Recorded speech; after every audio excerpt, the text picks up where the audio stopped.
Revelation. இந்த 14ஆம் அதிகாரமாகப்பட்டது வெளிப்படுத்தின விசேஷத்தின் மற்ற அதிகாரங்களின் அகராதியை போல அது இருக்கிறது. பொருளடக்கத்தை போல இருக்கிறது. பொருளடக்கம்.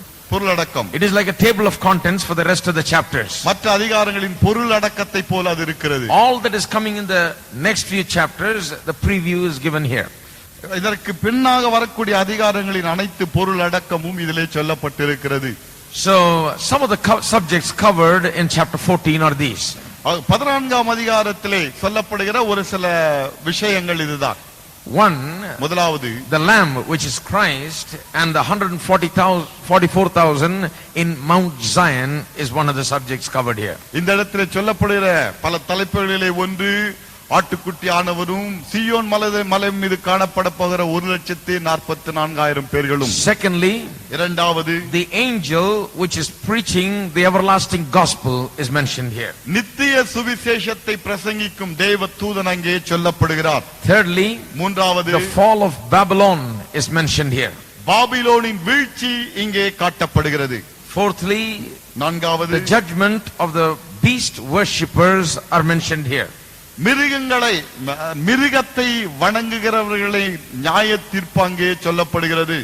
And fifthly, ஐந்தாவது, now when we say beast, if you are here new, don't think it's a beast. மிருகம் என்று சொன்னவனே வெளியில இருக்கிற அந்த மிருகம் என்று எண்ணிக்கொள்ள வேண்டாம். Talking about the Antichrist who was referred to as the beast in the previous chapter. இதற்கு முன்னான அதிகாரங்களிலே மிருகம் என்று குறிப்பிடப்பட்ட அந்தி கிறிஸ்துவை நாம் குறிப்பிடுகிறோம். Fifthly, ஐந்தாவது, the blessing that will come upon those who die in the tribulation, die in the Lord during the tribulation is mentioned here. உபத்திரவ காலத்திலே கர்த்தருக்குள்ளாக மரிக்கிறவர்களுக்கு வரக்கூடிய பலன்கள் இங்கே குறிப்பிடப்பட்டிருக்கிறது. Sixthly, ஆறாவது, a preview of the last battle of Armageddon is mentioned here.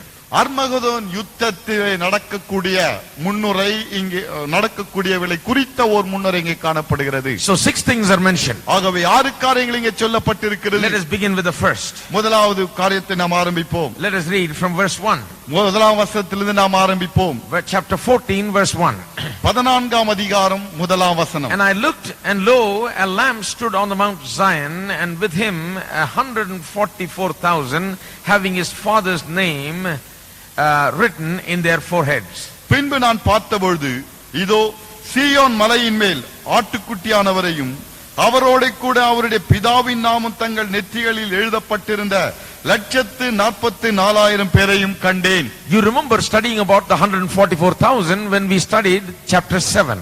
7ஆம் அதிகாரத்தை நாம் படித்த வேளையிலே 144,000 பேரை குறித்து நாம் படித்தது உங்களுக்கு ஞாபகத்தில் இருக்கும். 7th chapter also was a break in which some information was given rather than following the order. 7ஆம் அதிகாரம் கூட சம்பவங்களை வரிசையாக சொல்லிக் கொண்டு வரும் வேளையிலே அந்த வரிசையில் வராமல் ஒரு சில தகவல் அடங்கிய ஒரு அதிகாரமாக இருக்கிறது. It talks about the 144,000 there. அந்த இடத்திலே 144,000 பேரை குறித்து அது சொல்லுகிறது. It tells us that 12,000 from every tribe will be sealed for protection and care by the Lord during the tribulation. உபத்திரவ காலத்திலே கர்த்தருடைய பாதுகாப்பிற்காகவும் பராமரிப்பிற்காகவும் ஒவ்வொரு கோத்திரத்தில் இருந்து 12,000 பேர் பாதுகாக்கப்படுவார்கள் என்று அங்கே சொல்லப்படுகிறது. We saw that the sealing of 12,000 from every tribe, 12 tribes making 144,000 happened in the middle of the tribulation or the end of the first half of the tribulation, which is after 3.5 years of tribulation. ஏற்கனவே நாம் உங்களுக்கு சொல்லி இருக்கிறோம், ஒவ்வொரு கோத்திரத்திலிருந்து 12,000 பேர், ஏறக்குறைய மொத்தம் 12 கோத்திரங்கள், 144,000 பேர் அதில் இருக்கிறார்கள். உபத்திரவ காலத்தின் உச்சக்கட்டத்திலே அவர்கள் பாதுகாக்கப்பட்டு பராமரிக்கப்படுகிறார்கள். They were sealed at the end of the first half of the tribulation period, which is the 3.5 years. அதாவது உபத்திரவ காலத்தின் உச்சக்கட்டம் இருக்கிறது 3.5 வருடங்கள், 7 வருடத்தின் உபத்திரவ காலத்தின் மத்தியிலே அந்த வேளையிலே அவர்கள் முத்திரைக்கப்படுகிறார்கள். The great tribulation is the next 3.5 years. மிகப்பெரிய உபத்திரவம் அடுத்த 3.5 வருடங்களில் தான் வரப்போகிறது. So you remember studying about them being sealed for protection for the next 3.5 years. நாம் ஏற்கனவே கண்டோம், இந்த 144,000 பேர் தானே அடுத்த வருகிற உபத்திரவங்களிலிருந்து உபத்திரப்படாமல் பாதுகாக்கப்படுகிறார்கள். The first 3.5 years it was easy. முதல் 3.5 வருடங்கள் சுலபமான வருடங்கள். The next 3.5, the second 3.5 years was called the Great Tribulation. ஆனால் அடுத்த 3.5 வருடங்கள் மகா உபத்திரவம் என்று அழைக்கப்படுகிறது. That is where the Antichrist really acts up and does all that he wants. அந்த வேளையில் தான் அந்தி கிறிஸ்துவாகப்பட்டவன் தன் விருப்பப்பட்ட அனைத்தையும் செய்வான், தலைவிரித்தாடுவான். And we studied in chapter 13 how that Antichrist will set up worship in the tabernacle for himself. நாம் ஏற்கனவே படித்தோம், அந்தி கிறிஸ்து தானே தேவனுடைய கூடாரத்தில் தானே, தேவாலயத்திலே தானே மக்கள் தன்னை வணங்கும்படியான காரியங்களை செய்வார். An image will be set up in the temple for Antichrist so that people must worship that image. அந்தி கிறிஸ்துவினுடைய சிலை ஒன்று தேவாலயத்திலே வைக்கப்படும், மக்கள் அதை வணங்க வேண்டும் என்று நிர்பந்தம் பண்ணப்படுவார்கள். And a mark will be put on their foreheads or on their hands so that they can buy or sell. அவருடைய நெற்றிகளிலே அல்லது கையிலோ ஒரு முத்திரை போடப்படும். அந்த முத்திரை இருந்தால்தான் அவர்கள் வாங்கவோ விற்கவோ முடியும். In order to get that seal, they have to blaspheme God to get that seal. அந்த முத்திரை இவர்கள் பெற்றுக்கொள்ள வேண்டும் என்று சொன்னால் தேவனை இவர்கள் தூஷித்தே ஆக வேண்டும். If you do not blaspheme God and get that seal, the people during the tribulation, that part of the tribulation, will starve and will have to die. தேவனை தூஷித்து இந்த முத்திரை அவர்கள் பெறாவிட்டால் மக்கள் அந்த உணவு கிடைக்காமல் பஞ்சத்திலே அப்பொழுது சாக வேண்டியதுதான். So persecution becomes severe. ஆகவே உபத்திரவம் அங்கே கடுமையாக மாறுகிறது. But God sealed the 144,000 for protection.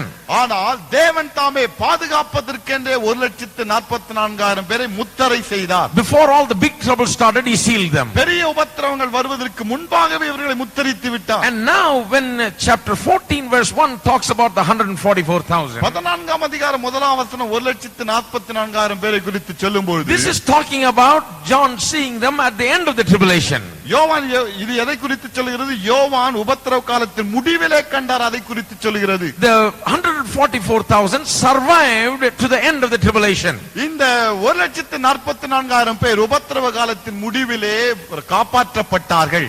That shows எதை காட்டுகிறது? that when God seals someone for protection, he absolutely protects them.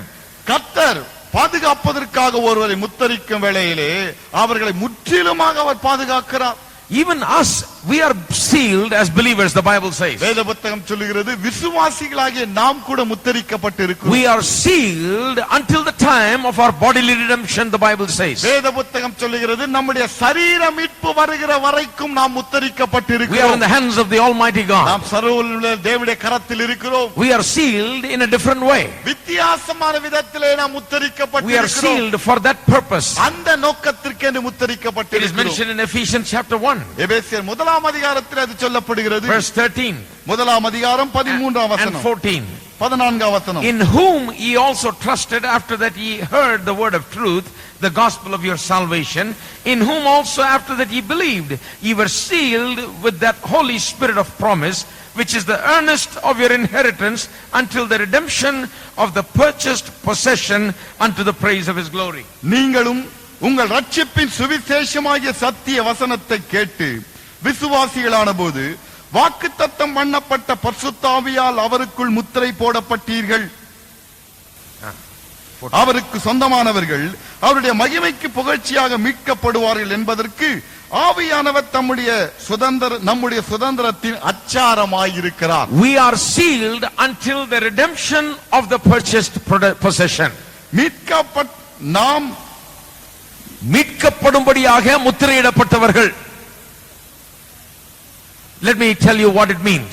என்ன அர்த்தம் என்று உங்களுக்கு நான் சொல்கிறேன். Now the down payment has been paid. அந்த முன்பணமாகப்பட்டது ஏற்கனவே கொடுக்கப்பட்டு விட்டது. When you buy a property, ஒரு நிலத்தை வாங்கும்போது you pay a down payment. ஒரு முன்பணம் கொடுக்கிறீர்கள். Then you come back after some time and pay the entire amount and take possession of that property. அதன் பிறகு கொஞ்ச நாள் கழித்து திரும்ப வருகிறீர்கள், முழு பணத்தையும் கொடுத்து அந்த நிலத்தை சொந்தமாக எடுத்துக் When கொள்கிறீர்கள். Jesus came, இயேசு வந்த வேளையில் he paid the down payment. அந்த முன்பணத்தை அவர் கொடுத்து விட்டார். The price of our to possess us. நம்மை சுதந்தரித்துக் கொள்ளும்படியான ஒரு விலை கிரயத்தை கொடுத்தார். He has bought us.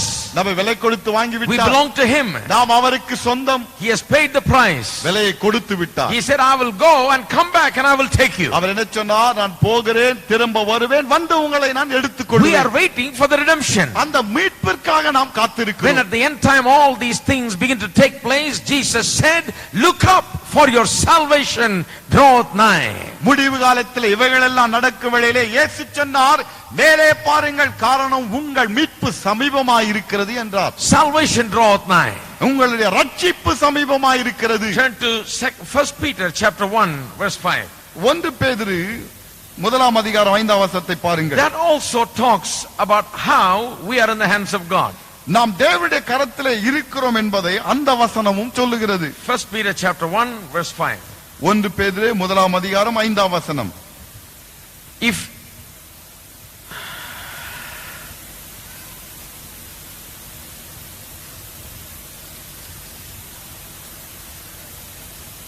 we are kept by the power of God through faith unto salvation, ready to be revealed in the last time. கடைசி காலத்திலே வெளிப்பட ஆயத்தமாக்கப்பட்டிருக்கிற ரட்சிப்புக்கு ஏதுவாக விசுவாசத்தை கொண்டு தேவனுடைய பலத்தினாலே காக்கப்பட்டிருக்கிற உங்களுக்கு அந்த சுதந்திரம் பரலோகத்தில் As வைக்கப்பட்டிருக்கிறது. long as we keep our faith in him, அவர் மீது நம்முடைய விசுவாசத்தை நாம் காத்துக் கொள்கிற வரைக்கும் we are kept by the power of God. நாம் தேவனுடைய வல்லமையால் காக்கப்படுகிறோம். For what? Until what time? எது வரைக்கும்? Unto salvation, ready to be revealed at the last time. கடைசி காலத்திலே வெளிப்பட ஆயத்தமாக்கப்பட்டிருக்கிற ரட்சிப்புக்கு என்று. So you must think of yourself as being in God's hand, sealed and protected by God. ஆகவே தேவனுடைய கரத்தில் இருக்கிறவர்களாகவும் முத்திரிக்கப்பட்டவர்களாகவும் பாதுகாக்கப்பட்டவர்களாகவும் உங்களை To எண்ணிக்கொள்ளுங்கள். keep that protection of God, all you have to do is put your faith in him, continue to walk in his ways. அவருடைய பாதுகாப்பிலே நீங்கள் நடக்க வேண்டும் என்றால் செய்ய வேண்டியது என்ன? தொடர்ந்து அவரை விசுவாசிக்க வேண்டும். அவருடைய வழியிலே தொடர்ந்து நடந்து செல்ல வேண்டும். No matter how difficult things may look like and how difficult things get, if God has sealed you and chosen you and protected you, he will see you through. காரியங்கள் எவ்வளவு மோசமானதாக கொடுமையானதாக இருந்தாலும் தேவன் உங்களை முத்தரித்து இருப்பாரே என்று சொன்னால், பாதுகாப்பார் என்று சொன்னால், நிச்சயமாக நீங்கள் அதிலிருந்து வெளியே வர This முடியும். is the great lesson that we learn from the 144,000 and their protection by God. 1,44,000 பேருடைய கதையிலிருந்தும் அவருடைய பாதுகாப்பில் இருந்தும் நாம் அறிந்து கொள்ளக்கூடிய சத்தியம் இதுதான். People are killed for not worshipping the image set up in the temple during tribulation. உபத்திரவ காலத்திலே தேவாலயத்தில் வைக்கப்பட்ட சிலையை வணங்காதபடியினாலே மக்கள் அங்கே கொல்லப்பட்டார்கள். Severe persecution arises. அங்கே பயங்கர உபத்திரவம் These எழும்புகிறது. people cannot even buy or sell.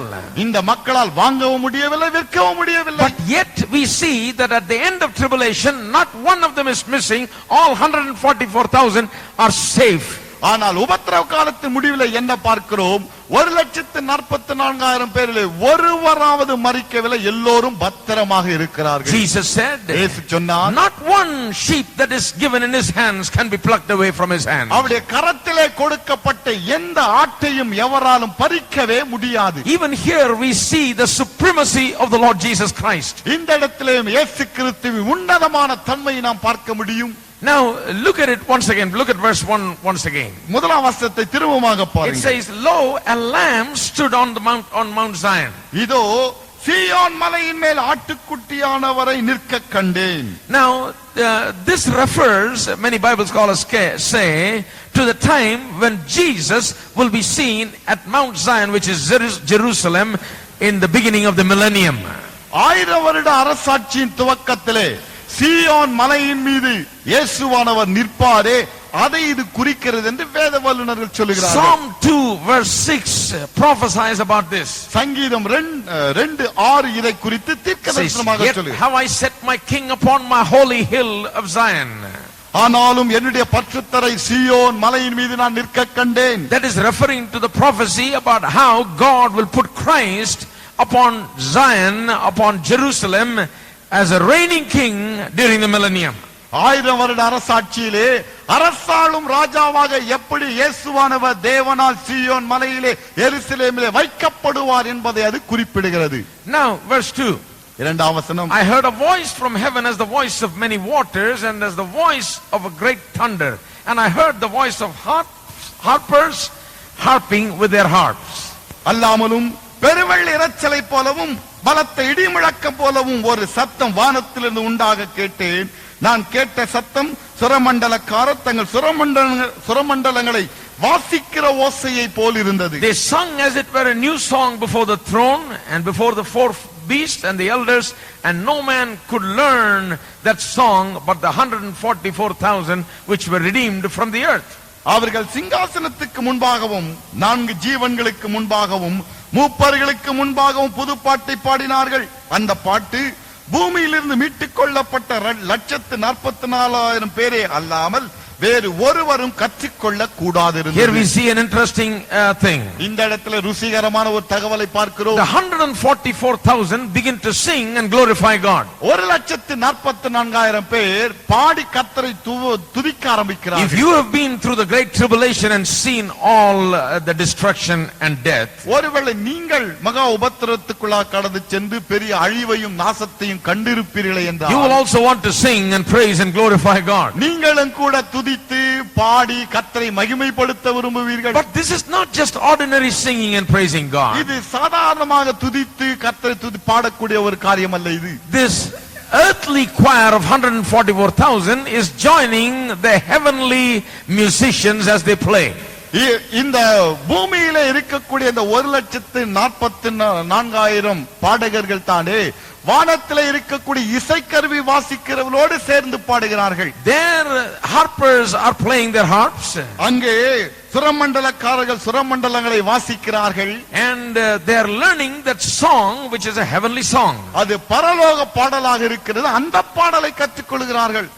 And there is a harmony we see between heaven and earth. அந்த பரலோகத்துக்கும் பூமிக்கும் இடையே அந்த இடத்துல ஒரு ஒற்றுமை இருக்கிறதை நாம் பார்க்கலாம். And heaven and earth is joining in worship.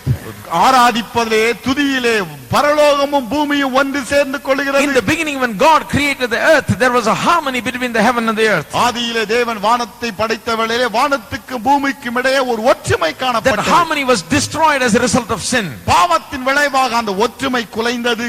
But in the beginning of millennium, as we see in verses 1 and 2, ஆனால் 1000 வருட அரசாட்சியின் துவக்கத்திலே 1-2 வசனத்தில் நாம் காண்கிறபடி, at the end of tribulation and in the beginning of millennium, உபத்திரவ காலத்தின் முடிவிலே அல்லது 1000 வருட அரசாட்சியின் துவக்கத்திலே, we see that there is a new harmony between the heaven and the earth. பரலோகத்துக்கும் பூமிக்கு இடையே புதிய ஒரு ஒற்றுமை ஐக்கியம் வருவதை நாம் பார்க்கலாம். And there is a harmonious worship.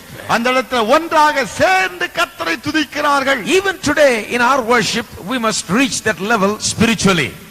இன்றைக்கு கூட நம்முடைய ஆராதனையிலே ஆவிக்குரிய விதத்திலே அந்த ஒரு நிலைமைக்கு நாம் எட்ட வேண்டும். Even though the earth is very badly affected by sin, பாவத்தாலே இந்த பூமியாகப்பட்டது படு மோசமாக காணப்பட்ட போதிலும், even though that harmony is no more there, அந்த ஐக்கியம் ஒற்றுமை இப்போது இல்லாமல் போனாலும், I believe that when we come to worship spiritually, we can find that harmony with heaven. நாம் ஆராதிக்க வரும் வேளையிலே நான் என்ன விசுவாசிக்கிறேன் என்று சொன்னால் அந்த ஒற்றுமை ஐக்கியத்தை நம்மால் காண முடியும். We are not worshiping alone here. நாம் மாத்திரம் இங்கே தனியாக ஆராதிக்கவில்லை. The Bible says வேதம் சொல்கிறது, the family of God is here on earth as well as in heaven. தேவனுடைய குடும்பமாகப்பட்டது பூமியிலும் இருக்கிறது பரலோகத்திலும் இருக்கிறது. He is the father of a great family which is in heaven as well as in earth. பரலோகத்திலும் பூமியிலும் இருக்கக்கூடிய மிகப்பெரிய குடும்பத்தின் தகப்பன் அவர். Some of our people have gone on to be with the Lord. நம்முடைய மக்களிலே ஒரு சிலர் தேவனிடத்திலே போய் இருக்கிறார்கள். They are singing and praising and worshiping the Lord. அங்கே கர்த்தரை அவர்கள் துதித்து ஸ்தோத்திரித்து பாடிக்கொண்டிருக்கிறார்கள். And we are here singing and praising and worshiping the Lord. இங்கே நாம் கர்த்தரை துதிக்கிறோம், ஸ்தோத்திரிக்கிறோம், பாடுகிறோம். And there must be a harmony between the two.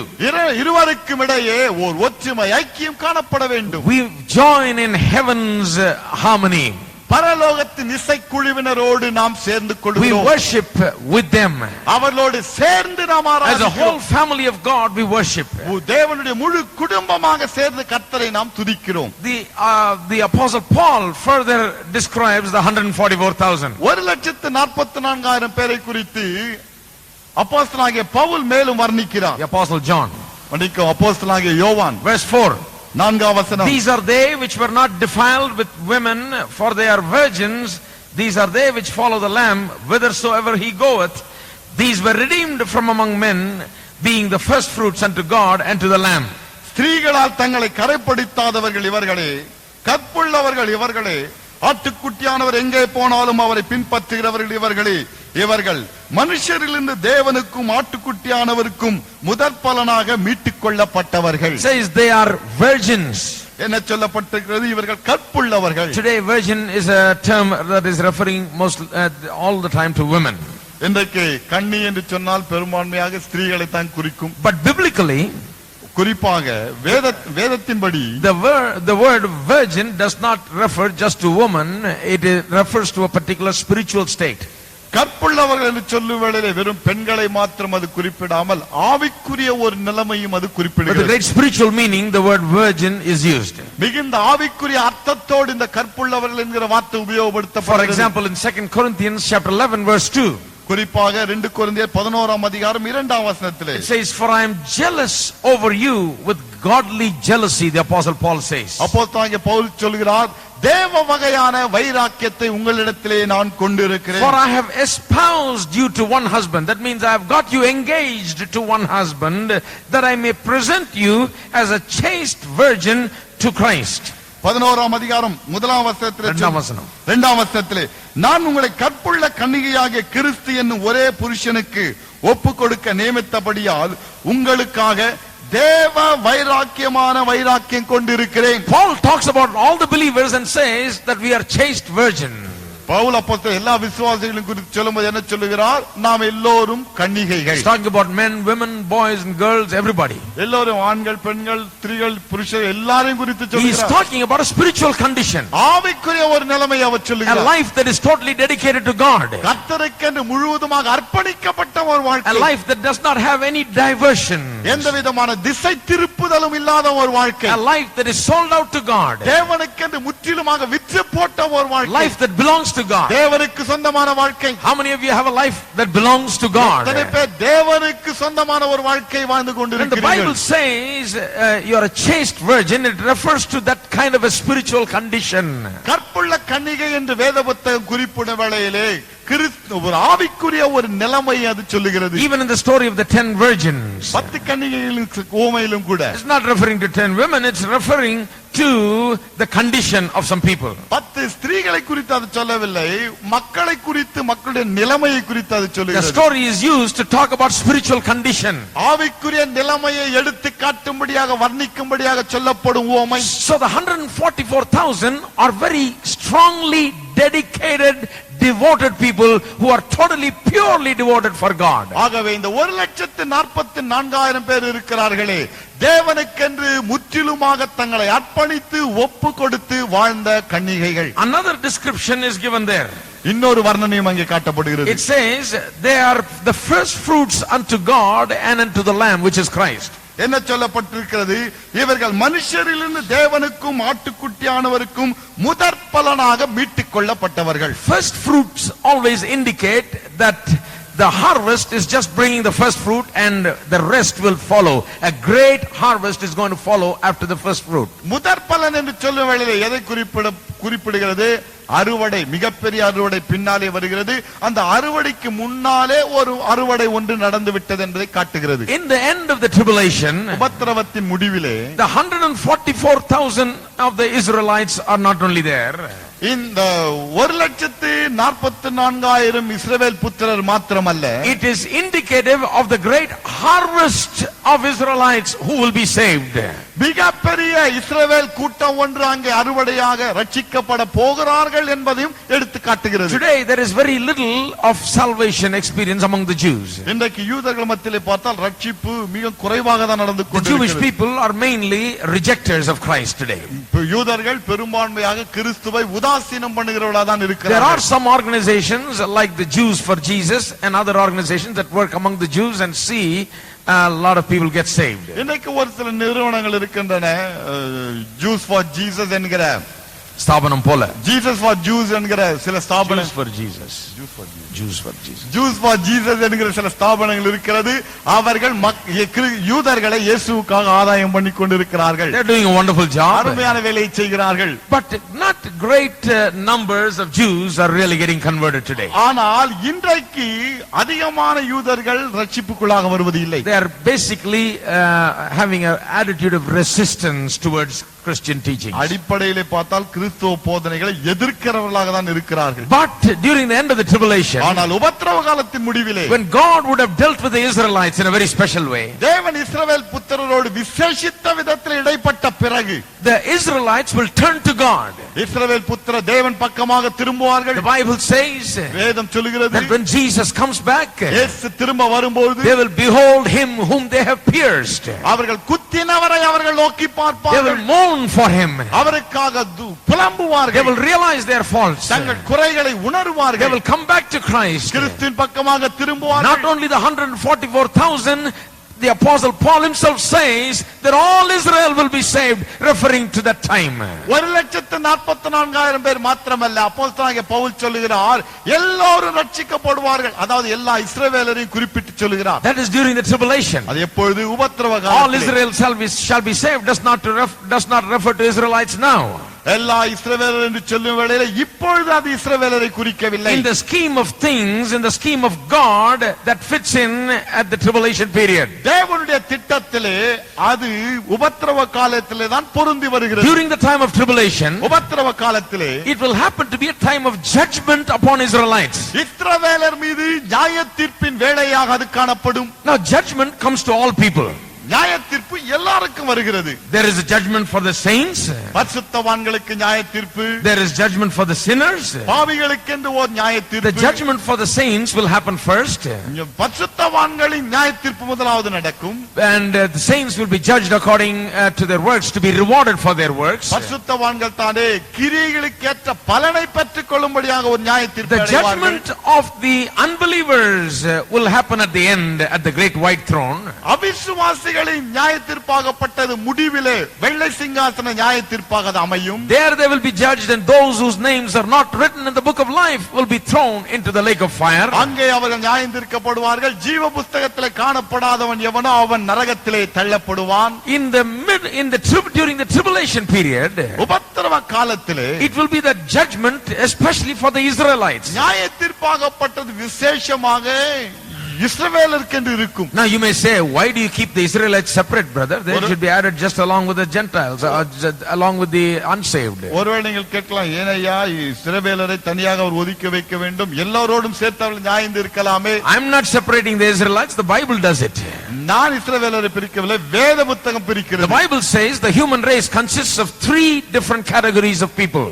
வேத புத்தகம் சொல்லுகிறது இந்த பூமியிலே 3 வகையான குடிமக்கள் இருக்கிறார்கள். Only 3 categories. 3 வகைதான். One, the church. ஒன்று சபை. That means those who have put their faith in Christ. அதாவது கிறிஸ்துவின் மீது விசுவாசம் வைத்தவர்கள் சபை. Secondly, இரண்டாவது the Gentile, the Jews. யூதர்கள். The Jews are the descendants of Abraham. ஆபிரகாமின் சந்ததியாராகிய யூதர்கள். Thirdly, மூன்றாவது the Gentiles. புறஜாதிகள். Who are the Gentiles? புறஜாதிகள் யார்? All those who have not put their faith in Christ and all those who are not born as a descendant of Abraham are considered the Gentiles. கிறிஸ்துவின் மீது விசுவாசம் வைக்காதவர்களும் ஆபிரகாமுடைய சந்ததியிலே வராத யூதர்கள் அனைவரும் புறஜாதிகள். In one of Paul's epistles, this three category classification is given. பவுலுடைய நிருபங்களில் ஒன்றிலே இந்த 3 வகைகள் காட்டப்படுகிறது. The church, the Jews and the Gentiles. சபை, யூதர்கள், புறஜாதிகள். The church will be judged. சபை நியாயம் தீர்க்கப்படும். The Gentiles, the Gentiles will be judged also. புறஜாதிகளும் நியாயம் தீர்க்கப்படுவார்கள். And the Israelites will be judged also. இஸ்ரவேல் புத்திரரும் நியாயம் தீர்க்கப்படுவார்கள். Israel will be judged during the time of tribulation. இஸ்ரவேலர் தானே உபத்திரவ காலத்திலே நியாயம் தீர்க்கப்படுவார்கள். At the time of severe persecution, மிகுந்த உபத்திரவம் இருக்கக்கூடிய அந்த வேளையிலே the Gentiles will rise up and persecute Israel. இந்த புறஜாதிகள் எழும்பி இஸ்ரவேலரை உபத்திரவப்படுத்துவார்கள். Throughout history you will see that whenever God wants to judge Israel, he does it through the Gentiles. சரித்திரம் முழுவதுமாக வாசித்து பாருங்கள், தேவன் இஸ்ரவேல் புத்திரரை நியாயந்திருக்க விரும்புகிற வேளையிலே புறஜாதிகளை கொண்டு நியாயந்திருப்பார். There is a defeat at the hand of Gentiles. புறஜாதிகளின் கையிலே இவர்களுக்கு ஒரு தோல்வி They வரும். become slaves at the hand of Gentiles. புறஜாதிகள் கையிலே இவர்கள் அடிமைகளாக மாறுவார்கள். God somehow chooses the Gentiles to punish the Israelites. இஸ்ரவேலரை தண்டிக்கும்படியாக தேவன் புறஜாதிகளை தெரிந்து There is கொள்கிறார். also another principle. இன்னொரு விதிமுறையும் இருக்கிறது. When God wants to bless Israelites, he always does it straight away through the Jews. ஆனால் Bless Gentiles, he does it through the Jews. ஆனால் தேவன் புறஜாதிகளை ஆசீர்வதிக்க விரும்புகிற வேளையிலே எப்பொழுதுமே யூதர்கள் மூலமாக தான் Through ஆசீர்வதிப்பார். the Jews, Gentiles are blessed, யூதர்கள் மூலமாக புறஜாதிகள் ஆசீர்வதிக்கப்படுகிறார்கள். and Jews are punished by the Gentiles. ஆனால் யூதர்களோ புறஜாதிகளால் தண்டிக்கப்படுகிறார்கள். During the time of severe persecution and tribulation, மிகுந்த உபத்திரவமும் துன்பமும் இருக்கிற அந்த வேளையிலே God will judge the Israelites. That is their judgment. தேவன் இஸ்ரவேல் புத்திரரை அங்கே நியாயந்திருக்கிறார். அதுதான் அவர்களுடைய தண்டனை. Many of them will be destroyed. பலர் அதிலே அழிவார்கள். Many of them will be totally destroyed. அவர்கள்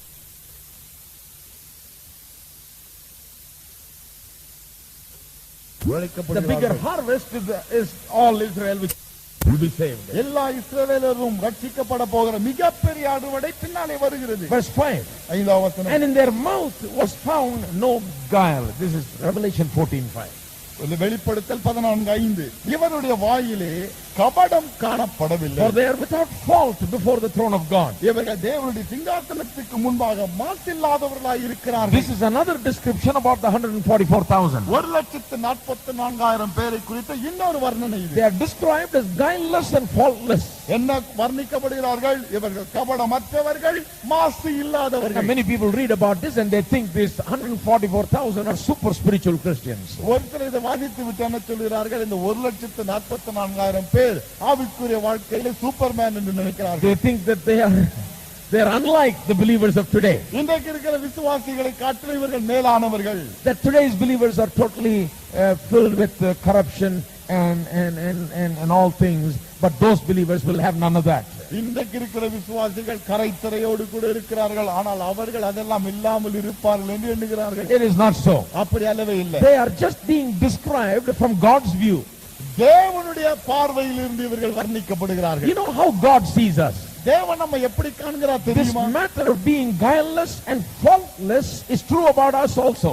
இந்த கபடில்லாதவர்கள் மாசில்லாதவர்கள் என்கிற உண்மை நம்மை குறித்து சொல்லப்படுகிறது. Now we may have some faults ஒரு நம்மில சில குறைகள் இருக்கலாம், and we may see our faults, நம்முடைய குறைகளை நாம் காணலாம். but when God sees us, ஆனால் தேவன் நம்மை காணும்போது He sees us in Christ. கிறிஸ்துவுக்குள் நம்மை He காண்கிறார். sees us as completely washed of our sins and free from our sins. நம்முடைய பாவங்களிலிருந்து முற்றிலும் கழுவப்பட்டவர்களாக விடுவிக்கப்பட்டவர்களாகவே நம்மை அவர் காண்கிறார். He sees us as people who are totally forgiven. முற்றிலும் மன்னிக்கப்பட்ட மக்களாக தான் நம்மை He பார்க்கிறார். sees us as guileless and faultless. கபடற்றவர்களாக குற்றமற்றவர்களாக தான் நம்மை அவர் பார்க்கிறார். This is a teaching that people do not understand today. இன்றைக்கு இந்த போதனை தான் மக்களுக்கு புரிவதில்லை. The teaching that says the people are wanting and lacking goes better today. ஜனங்கள் குறைவுள்ளவர்களாக கரைதுறை உள்ளவர்களாக இருக்கிறார்கள் என்கிற போதனை தான் இன்னைக்கு நல்லா இருக்குது கேட்கிறதுக்கு. Why? Because the people feel so bad. They say, oh, I'm a sinner. ஏன் மக்கள் உணர வேண்டும்? நான் மிகப்பெரிய பாவி என்பதை உணர வேண்டும். And we preachers think that when people feel like that, we have caused a great revival. பிரசங்கர்களாக நாங்கள் என்ன எண்ணுகிறோம்? மக்கள் இப்படி எண்ணும் பொழுதுதான் மிகப்பெரிய எழுப்புதல் வந்துவிட்டது. And people feel like they've gone to church when they feel all remorse and all sad and all broken. இவ்விதமாக துக்கம் துன்பம் உடைந்த தன்மை வரும்போதுதான் மக்களுக்கு என்ன எண்ணம் வருகிறது? ஆலயத்திற்கு போய் வந்தோம். Every time they go to church, they got to feel that. ஆலயத்துக்கு போகும்போது அந்த எண்ணம் வர வேண்டும். Someone has to slap them around. யாராவது அவர்களை அறைந்து கொண்டே இருக்க வேண்டும். By the preaching. பிரசங்கத்தின் மூலமாக You're no good. நீ நலம் இல்ல. You're bad. நீ கெட்டவன். You're full of corruption. நீ பாவம் நிறைந்திருக்கிறாய். You're full of faults. நீ தவறுகளால் நிறைந்திருக்கிறாய். You're no good. நீ நல்லவன் இல்லை. And people feel bad about feel good about that. மக்களுக்கு இதுதான் இதமாக இருக்கிறது. Because they see their faults. காரணம் தங்கள் குறைகளை காண்கிறார்கள். And when someone else says the same thing, they agree with that. மற்ற அடுத்தவர் இதே காரியத்தை சொல்லும்போது அதோடு ஒத்து போகிறார்கள். But we must look at ourselves as God sees us. ஆனால் நம்மை நாம் காணும்போது தேவன் காண்கிறபடி காண வேண்டும். What should we we do about our faults? நம்முடைய குறைகளை குறித்து நாம் என்ன We செய்வது? should confess them to God. அவைகளை தேவனிடத்தில் அறிக்கையிட And the வேண்டும். Bible says the blood of Jesus will cleanse us. வேத புத்தகம் சொல்லுகிறது இயேசுவின் ரத்தம் நம்மை கழுவுகிறது. And once that has happened, we must walk as guileless and faultless. அது நடந்தவுடனே நாம் கபடமற்றவர்களாக குற்றமற்றவர் என்கிற எண்ணத்தோடு நடக்க We வேண்டும். must see ourselves as guileless and faultless. நம்மை காணும் வேளையிலே கபடற்றவர்களாக குற்றமற்றவர்களாக தான் காண வேண்டும். Jesus looked at Nathanael. இயேசு நத்தானியேலை He பார்த்து said, I've சொன்னார், seen you before. உனக்கு முன்பாக உன்னை நான் I've already கண்டுவிட்டேன். seen you. ஏற்கனவே உன்னை கண்டுவிட்டேன். There is a man in whom there is no guile, he said. அவர் என்ன சொன்னார்? இவனுக்குள்ளாக எந்த விதமான கபடமும் இல்லை. Does it mean that Nathanael was a very super spiritual person? அர்த்தம் என்ன? இந்த நத்தானியேல் ஆவிக்குரிய விஷயத்துல மிகவும் உயர்ந்து விட்டார் என்ற அர்த்தமா? Jesus is prophetically declaring this man to be a child of God. இயேசுவான தீர்க்கதரிசனமாக சொல்கிறார், இந்த மனிதன் தேவனுடைய பிள்ளையாக இருப்பார் என்று. That he will be washed of his sins. அவருடைய பாவங்கள் கழுவப்பட்டு He will be இருப்பார். included in the family of God. தேவ குடும்பத்திலே உறுப்பினராக இருப்பார். Jesus sees him as he will be. நாத்தானியேல் எப்படி இருப்பாரோ அது இயேசுவான முன்னதாகவே காண்கிறார். Ephesians chapter 5 gives us a good picture of how God sees us. தேவன் நம்மை எப்படி காண்கிறார் என்பதை குறித்து எபேசியர் 5ஆம் அதிகாரம் ஒரு காட்சி காட்டுகிறது. Ephesians chapter 5 verse 26. 5:26 எபேசியர் Verse 25 onwards. 25 முதல். Husbands, love your wives, even as Christ also loved the church and gave himself for it. புருஷர்களே உங்கள் மனைவிகளில் அன்பு கூறுங்கள், அப்படியே கிறிஸ்துவும் சபையில் அன்பு கூர்ந்தார். This is not talking about husbands and wives. This is talking about the church and Christ. இந்த இடத்துல புருஷர் மனைவி குறித்து இது சொல்லப்படாமல் கிறிஸ்துவை குறித்தும் சபையை குறித்தும் சொல்கிறது. Husbands and wives are used just as an example. இந்த இடத்துல புருஷ மனைவி என்பது ஒரு உதாரணமாக The காட்டப்படுகிறது. last verse says that I'm talking about church and Christ. கடைசி வசனம் சொல்கிறது, நான் கிறிஸ்துவை பற்றியும் சபையை பற்றியும் சொல்லுகிறேன். So Christ loved the church and gave himself for it, ஆகவே கிறிஸ்து சபையினிடத்தில் அன்பு கூர்ந்து தம்மை தாமே அதற்கு that கொடுத்தார். he might sanctify and cleanse it with the washing of water by the word. தாம் அதை திருவசனத்தை கொண்டு தண்ணீர் முழுக்கினால் சுத்திகரித்து பரிசுத்தமாக்குகிறதற்கு. Jesus has given the word as the washing water for the church. இயேசுவானவர் தாமே சபைக்கு கழுவுகிற ஒரு தண்ணீராய் இருக்கும்படி வசனத்தை To keep கொடுத்திருக்கிறார். the church clean all the time. சபை எப்பொழுதும் தன்னை கழுவிக் கொள்ளும்படிக்கு. Church, I don't mean church by church that this is the church, சபை என்று சொல்லும் வேளையிலே இதை மாத்திரம் நான் சபை என்று or சொல்லவில்லை. just the people gathered here.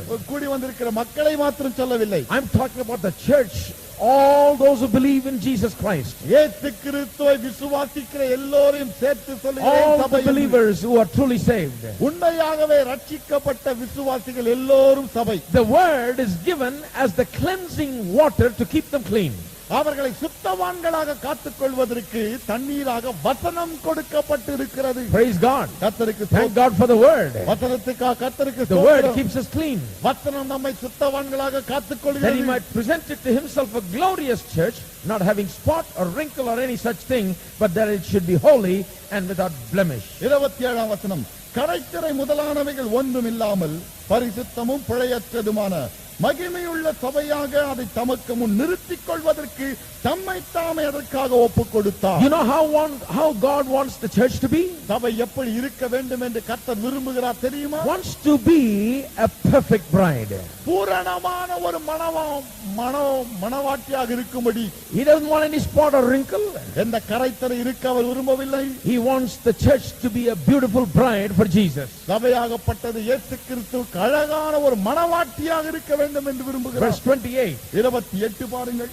So ought men to love their wives as their own bodies. அப்படியே புருஷர்களும் தங்கள் மனைவிகளை தங்கள் சொந்த சரீரங்களாக பாவிக்க வேண்டும். What is it saying? என்ன சொல்கிறது? Don't look at your wife with all her faults all the time.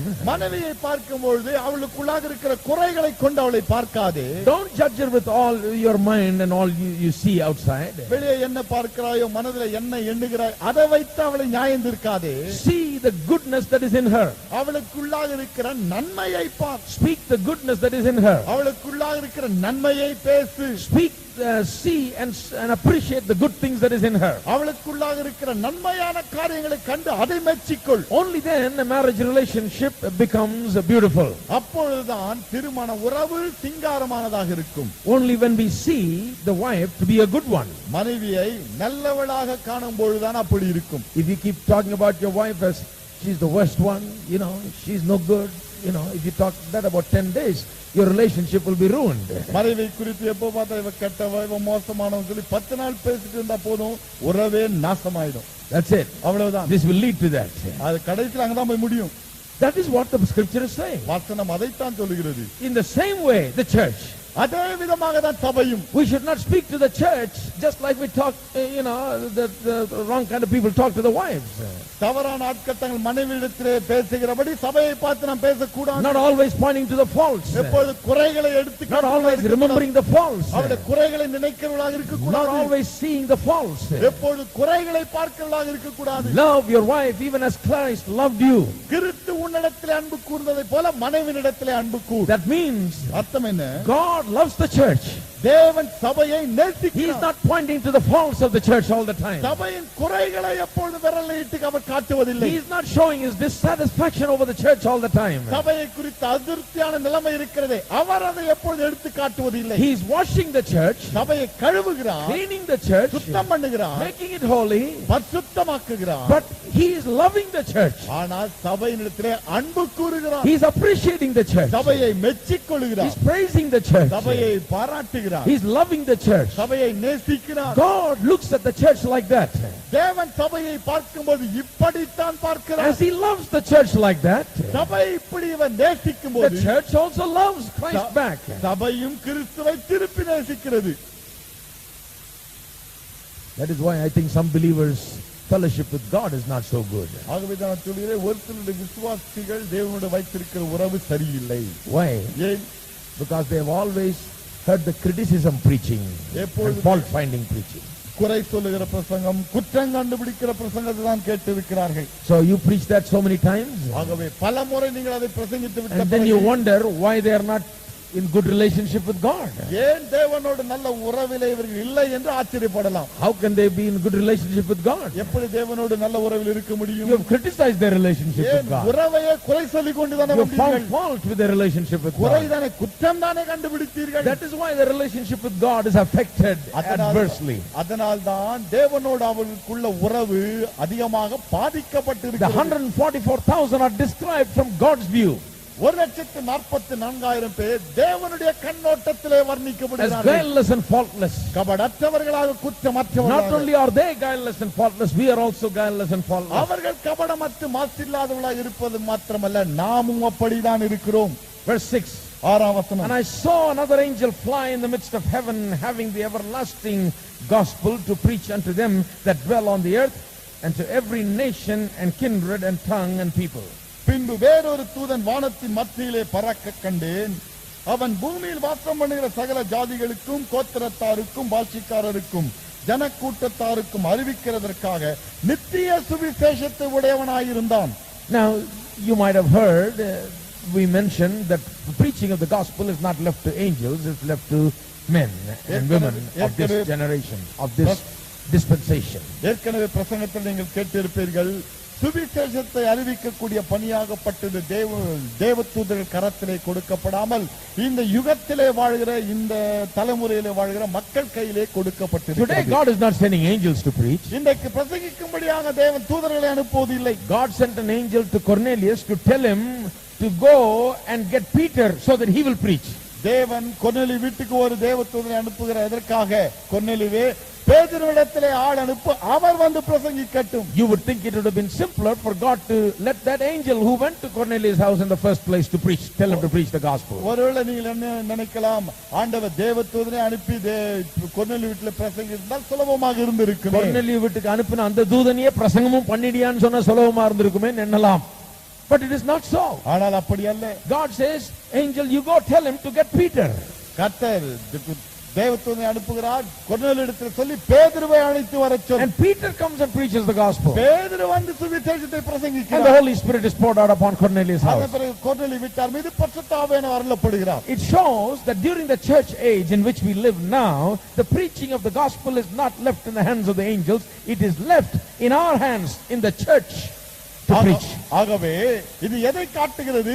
இந்த உலகத்துக்கு சுவிசேஷத்தை அறிவிக்கக்கூடிய பணியாகப்பட்டது தேவ தூதர் கரத்திலே கொடுக்கப்படாமல் இந்த யுகத்திலே வாழ்கிற விசுவாசியின் கையிலே கொடுக்கப்பட்டிருக்கிறது. Why should the angels preach the gospel? ஏன் தூதர்கள் சுவிசேஷத்தை பிரசங்கிக்க வேண்டும்? I tell you, we are better preachers than the angels. நான் உங்களுக்கு சொல்கிறேன், தேவ தூதர்களை காட்டிலும் நாம் அழகாக The பிரசங்கிக்கிறோம். angels are not redeemed. தேவ தூதர்கள் They have மீட்கப்பட்டவர்கள் not experienced the love of God. தேவனுடைய அன்பை ருசித்தவர்களும் அல்ல. They have not experienced the power of God that changes lives. வாழ்க்கையை மாற்றக்கூடிய தேவனுடைய வல்லமையை அனுபவித்தவர்கள் அல்ல அவர்கள். The Bible says வேதம் சொல்கிறது, the angels are looking down on us. தேவ தூதர்கள் மேலே இருந்து நம்மை கீழே Right now பார்க்கிறார்கள். they are probably looking down. இப்பொழுதும் ஒருவேளை பார்த்து They are கொண்டிருக்கலாம். probably thinking, what is this man preaching so gloriously about? என்ன இந்த மனுஷன் மகிமையாக பிரசங்கிக்கிறார்? எதை Why குறித்து is he so பிரசங்கிக்கிறார்? joyful about? ஏன் இவ்வளவு சந்தோஷமாக பிரசங்கிக்கிறார்? What is the thing that is thrilling him? அவரை நிரப்பி இருக்கிறது எது? See, they have not experienced what I have experienced. நான் அனுபவித்ததை அவர் அனுபவிக்கவில்லை. Human beings are better preachers மனிதர்கள் அழகாக பிரசங்கிக்கக்கூடியவர்கள். of the gospel of Jesus Christ இயேசுவின் சுவிசேஷத்தை நன்றாக because they have சொல்லக்கூடியவர்கள். tasted and seen that the Lord is good. காரணம் கர்த்தர் நல்லவர் என்பதை இவர்கள் ருசித்து கண்டவர்கள். Praise God. கர்த்தருக்கு During ஸ்தோத்திரம். the church age, we are to preach. சபையின் யுகத்திலே நாம் தான் பிரசங்கிக்க Then வேண்டும். why does this say that the angel was flying around preaching the gospel? அப்படி இருக்கும்போது தேவதூதன் பறந்து சென்று சுவிசேஷத்தை அறிவித்தான் என்று ஏன் சொல்ல Because வேண்டும்? the church has been gone during that time. காரணம் அந்த வேளையிலே சபை போய்விட்டது. Church has already been raptured. சபை ஏற்கனவே எடுத்துக் கொள்ளப்பட்டு விட்டது. Church is gone to be in heaven. பரலோகத்திலே இருக்கும்படி சபை The போய்விட்டது. church is not here to preach the gospel. சுவிசேஷத்தை சொல்லும்படியாக சபை இங்கே Of இல்லை. course, there are people during the tribulation that have received Christ that are preaching the gospel. கிறிஸ்துவை ஏற்றுக்கொண்டு சுவிசேஷத்தை அறிவிக்கக்கூடிய மக்கள் ஒருவேளை பூமியில அப்போது இருக்கலாம். But during the last half of the tribulation period, ஆனால் உபத்திரவ காலத்தின் கடைசி அரை பகுதியிலே severe persecution will come மிகுந்த உபத்திரவம் வரும். so that the preaching of the gospel by human beings become impossible. மனுஷ சுவிசேஷத்தை பிரசங்கிப்பது என்பது சாத்தியமாக இருக்காது. Everyone that preaches and opens his mouth and declares Christ to be Lord will be killed. கிறிஸ்துவை ஆண்டவர் என்று பிரசங்கிக்கும்படியாக வாயை திறக்கிற ஒவ்வொரு மனிதனும் கொல்லப்படுவான். But angels are indestructible. ஆனால் தேவதூதர்களோ அழிக்கப்பட You can't முடியாது. kill an angel. தூதனை கொல்ல முடியாது. And God is going to do something tremendous during the end times. முடிவு காலத்தில் தேவன் அபாரமான காரியத்தை செய்ய போகிறார். Jesus Christ is always supreme. இயேசு கிறிஸ்து எப்பொழுதுமே உன்னதமானவர். Don't think the devil is so great and the Antichrist is going to do everything. பிசாசு தான் மிக பெரியவன், அந்த கிறிஸ்து தான் பெரியவன் என்று எண்ணிவிட வேண்டாம். Even in the midst of all his activities, you will see the supremacy of the Lord Jesus Christ. அவன் இவ்வளவு அட்டுழியங்களை செய்த போதிலும் அதன் மத்தியிலே இயேசு கிறிஸ்துவின் உன்னதமான தன்மையை நாம் உணர முடியும். When preaching of the gospel becomes impossible by human beings, மனிதர்கள் சுவிசேஷத்தை பிரசங்கிக்க முடியாது என்கிற ஒரு நிலைமை வரும்போது God will allow one of his angels to preach the gospel. சுவிசேஷத்தை அறிவிக்க தேவன் தூதர் ஒருவனுக்கு அனுமதி The அளிப்பார். angel will fly round about heaven and preaching to every nation, kindred, tongue and people. தேவதூதன் பறந்து செல்வான், ஒவ்வொரு ஜாதிக்கும் கோத்திரத்துக்கும் மனுஷனுக்கும் சுவிசேஷத்தை பறைசாற்றுவான். Now it's not very hard to understand how it can happen. எப்படி நடக்கும் என்பது இப்பொழுது நம்மால் புரிந்து கொள்வது கடினம் தான். I was meeting with a preacher who preaches on television a lot in America. அமெரிக்காவிலே டெலிவிஷன்ல அதிகமாக பிரசங்கிக்கக்கூடிய ஒரு பிரசங்கியாரை சந்தித்தேன். He was so excited. அவ்வளவு பரவசமா He அவருக்கு. said, you know in what age we live, Sam? சாம், நாம் எந்த யுகத்திலே வாழ்கிறோம் உனக்கு தெரியுமா? That the day is coming very soon. நாள் ஒன்று வருகிறது, சீக்கிரமாக வருகிறது. Just a matter of 1 or 2 years. 1-2 வருடங்கள் தான். He says, when I preach in English, simultaneous translation will be done by a computer where all over the world, in every language, my message will be preached in with my own tone of voice in their language, along with my lip doing with the dubbing, doing the synchronizing. என்ன சொன்னார் அவர்? சாம், இந்த இடத்திலே நின்று நான் ஆங்கிலத்திலே பேசிக் கொண்டிருக்கும் அதே வேளையிலே உலகம் முழுவதிலும் அந்தந்த மக்களுடைய பாஷையிலே நான் பேசுவதை போலவே அவருடைய பாஷையிலே என்னுடைய ஆங்கிலம் மொழிபெயர்க்கப்படும் என்று சொல்லுகிறார். அப்படியே அந்த பாஷையிலே என்னுடைய வாயை பார்த்தா கூட நான் அவங்க பாஷை பேசுற மாதிரி இருக்கும். அப்படியே அதை டப் பண்ணும் இன்ஸ்டன்டா பேசும்போதே. That is the kind of age we live in. அந்த விதமான யுகத்தில் தான் நாம் வாழ்கிறோம். It is already there. ஏற்கனவே வந்து விட்டது. It has not just become common yet. எங்கும் பரவவில்லை அது. It is done today. ஆனால் இன்றைக்கும் செய்யப்படுகிறது. And it makes something that is impossible possible in the end time. முடிவு காலத்திலே முடியாத ஒன்றை முடியும்படியாக அது செய்யும். I tell you, God is going to do what he's going to do. நான் உங்களுக்கு சொல்கிறேன், தேவன் தாம் செய்ய விரும்புவதை நிச்சயம் செய்து முடிப்பார். No man can stop it. எந்த மனிதனும் தடுத்து நிறுத்த முடியாது. No man can do anything. எந்த மனிதனும் ஒன்றும் செய்ய முடியாது. God will make sure that the gospel is preached to every tongue, every kindred, every nation, every kind of people. சுவிசேஷமாகப்பட்டது ஒவ்வொரு ஜாதிக்கும், குலத்துக்கும், கோத்திரத்துக்கும், மனுஷனுக்கும் பிரசங்கிக்கும்படியாக தேவன் பார்த்துக் கொள்வார். It is mentioned as the everlasting gospel. என்ன சொல்லப்படுகிறது? நித்திய சுவிசேஷம் என்று சொல்லப்படுகிறது. It's not different because it is during that time. அந்த நேரமாக இருக்கிறபடினால வித்தியாசமான சுவிசேஷம் அல்ல. Same gospel I'm preaching. இன்றைக்கு நான் பிரசங்கிக்கிற அதே சுவிசேஷம் தான். Gospel is the same always. சுவிசேஷம் எப்பொழுதுமே ஒன்றுதான். Genesis to Revelation, gospel is being preached. ஆதியாகமம் முதல் வெளிப்படுத்தல் வரைக்குமாக சுவிசேஷம் சொல்லப்படுகிறது. And it's the same gospel. ஒரே சுவிசேஷம் தான். What is the gospel? சுவிசேஷம் என்றால் என்ன? In the apostle Paul says it in 1 Corinthians chapter 15. 1 கொரிந்தியர் 15ஆம் அதிகாரத்தில் அப்போஸ்தலனாகிய பவுல் சொல்கிறார். That the gospel is this. சுவிசேஷம் என்றால் இதுதான். That Christ died for our sins. கிறிஸ்து நம்முடைய பாவங்களுக்காக மரித்தார். He was buried. அடக்கம் He பண்ணப்பட்டார். rose again. எழுந்தார். And if you believe in him, அவரை விசுவாசித்தார். you have eternal life. உனக்கு நித்திய ஜீவன் உண்டு. There is only 4 points to the gospel. நான்கு குறிப்பு. Christ died. கிறிஸ்து He மரித்தார். was buried. அடக்கம் He பண்ணப்பட்டார். rose again. எழுந்தார். You believe in it. நீ அதை விசுவாசி. Christ died. மரித்தார். He was buried. அடக்கம் He was பண்ணப்பட்டார். raised again. எழுந்தார். And you believe it. நீ விசுவாசி. This gospel will be preached by the angel இந்த சுவிசேஷம் தூதர்களால் சொல்லப்படும். to every nation and every kind of people. எல்லா ஜாதிகளுக்கும், குலங்களுக்கும், கோத்திரத்திற்கும். Verse 7 says, 7ஆம் வசனம் saying with a loud voice, அவன் மிகுந்த சத்தமிட்டு fear God தேவனுக்கு பயந்து and give glory to him. அவரை மகிமைப்படுத்துங்கள். That means worship the Lord. அர்த்தமென்ன? கர்த்தரை ஆராதியுங்கள். Don't be worshiping this image in the temple. ஆலயத்திலே காணப்படுகிற இந்த சொரூபத்தை வணங்க வேண்டாம். Don't be worshiping the Antichrist. அந்த கிறிஸ்துவையும் ஆராதிக்க வேண்டாம். Don't be worshiping anything else. வேறு எதையும் ஆராதிக்க வேண்டாம். Worship the Lord. கர்த்தரை ஆராதியுங்கள். Worship him. அவரையே There ஆராதியுங்கள். is only one way to worship the living God, that is to come to him through Jesus Christ. தேவனை ஆராதிக்க ஒரே ஒரு வழிதான் உண்டு. அது இயேசுவின் மூலமாக தேவன் அண்டையில் வருவதே. That is the message. அதுதான் அந்த செய்தி. Worship the living God. ஜீவனுள்ள தேவனை ஆராதியுங்கள். The another point in the message is this. செய்தியிலே கொடுக்கப்படுகிற இன்னொரு குறிப்பு. Verse 7. For the hour of judgment is come, the angel will say. தேவதூதன் என்ன சொல்லுவான்? அவர் நியாயத்தீர்ப்பு கொடுக்கும் வேளை வந்தது. Judgment is coming. நியாயத்தீர்ப்பு வருகிறது. Judgment is coming. நியாயத்தீர்ப்பு வருகிறது. Worship him.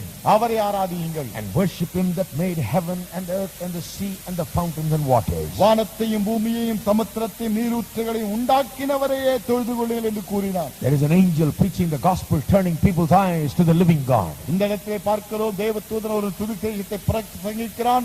மக்களுடைய கண்களை தேவன் பக்கமாக In the திருப்புகிறார். time of severest persecution, மிகுந்த உபத்திரவம் இருக்கும் அந்த வேளையிலே angel cannot be stopped.